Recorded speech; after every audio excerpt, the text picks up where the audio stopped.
So తల్లిదండ్రులు తమ పిల్లల కోసం ఎంతో కష్టపడుతూ ఉంటారు. తమ పిల్లలు కోరుకున్నటువంటి రంగంలో రాణించాలని అనేక కష్టాలు పడుతూ ఉంటారు. తాము పడ్డటువంటి కష్టం తమ పిల్లలకు రాకూడదన్నటువంటి విషయంపై పదే పదే ఆలోచిస్తూ ఉంటారు. సో వారి కోసమే కష్టపడుతూ ఉంటారు.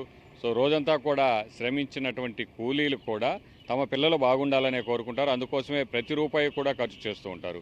అయితే అలా కష్టపడ్డటువంటి సొమ్ముతో పిల్లలను చదివించినా కూడా ఒక్కొక్కసారి అనుకున్నది సాధించలేనటువంటి ఘటనలు అనేకం చూస్తూ ఉంటాం. పిల్లలు బాగా చదువుకున్నా కూడా కోరుకున్నటువంటి ఉద్యోగాలు రాక వాళ్ళు తిరిగి మళ్ళీ తల్లిదండ్రులు చేస్తున్నటువంటి వృత్తిలోకే వచ్చి వారితో పాటు కష్టపడుతున్నటువంటి సందర్భాలు కూడా మనం అనేకం చూస్తూ ఉంటాం.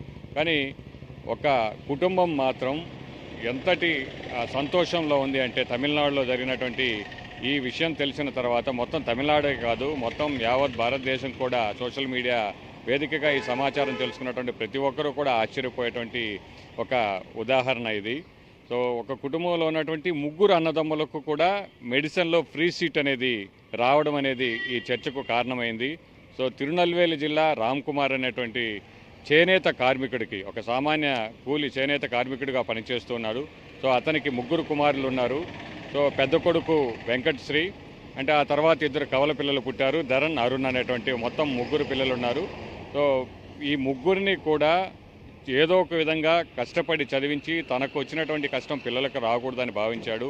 సో ప్రతిరోజు కూడా కూలి పనులు చేసి, సో పార్ట్ టైంగా కూలి పనులు చేయడం, అలాగే తన వృత్తిగా ఉన్నటువంటి చేనేత రంగంలో నేతలు నేస్తూ సో చిన్న చిన్న ధరలకే వాటిని అమ్ముకుంటూ సో పిల్లల్ని కష్టపడి చదివించారు. అయితే వీరందరూ కూడా ప్రభుత్వ పాఠశాలలో చదవడం విశేషం. ఈ ముగ్గురికి కూడా నీట్ ఎంట్రన్స్ ద్వారా ముగ్గురికి కూడా మెడిసిన్లో ఫ్రీ సీట్ అనేది దొరికింది. అయితే వీళ్ళందరూ కూడా ప్రభుత్వ పాఠశాలలో చదువుకున్నటువంటి వారు.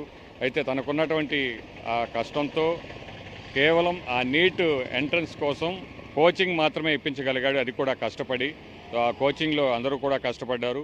సో ముగ్గురికి కూడా మెడిసిన్ సీటు వచ్చింది. పెద్ద కుమారుడు వెంకటశ్రీ 2 ఏళ్ళు కష్టపడ్డారు, 2 ఏళ్ళు కూడా సో ఫలితం లేదు. అతను ప్రయత్నించినా కూడా మెడిసిన్లో సీట్ రాలేదు. అయితే ఆ తర్వాత రీసెంట్గా జరిగినటువంటి నీట్ ద్వారా వెంకటశ్రీ అలాగే ధరన్, అరుణ్ మొత్తం ముగ్గురు కూడా మరొకసారి వెంకటశ్రీ రాశారు. ఫస్ట్ టైం ధరన్, అరుణ్ ఇద్దరు కూడా పరీక్షలు రాశారు. సో మొత్తం మూడోసారి వెంకటశ్రీ మెడిసిన్ సీట్ ఫ్రీగా సాధించారు. మిగిలినటువంటి ఇద్దరు కవల పిల్లలకి, అంటే మొత్తం ఆ కుటుంబంలో ముగ్గురికి కూడా మెడిసిన్ సీట్ అనేది వచ్చింది. సో తల్లిదండ్రుల ఆనందానికి అవధులు లేవని చెప్పాలి.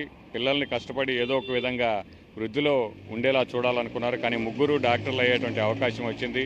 సో ముగ్గురికి కూడా ఫ్రీ సీట్ వచ్చింది. అందులోనూ ఇక్కడ తమిళనాడులో ఉన్నటువంటి ప్రభుత్వ పాఠశాలలో చదువుకున్నటువంటి విద్యార్థులకు 7.5% అనేది ఇక్కడ రిజర్వేషన్ ఉంటుంది. ఆ రిజర్వేషన్ కోటాలో వీరికి ఆ నీటిలో వచ్చినటువంటి మార్కులకు ఈ రిజర్వేషన్ ఆధారంగా ఫ్రీ సీట్లు అనేటివి వచ్చాయి.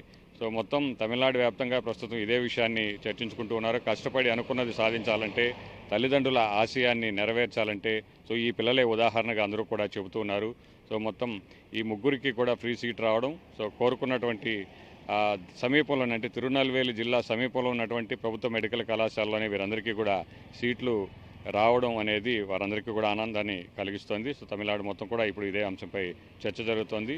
సో పిల్లలు కన్న తల్లిదండ్రుల ఆశయాలను నెరవేర్చాలి, అలాగే పిల్లలు అనుకున్నదే నెరవేరేలా తల్లిదండ్రులు కష్టపడాలి అనడానికి రెండింటికి కూడా ఇదే ఒక ఉదాహరణగా కనబడుతోంది.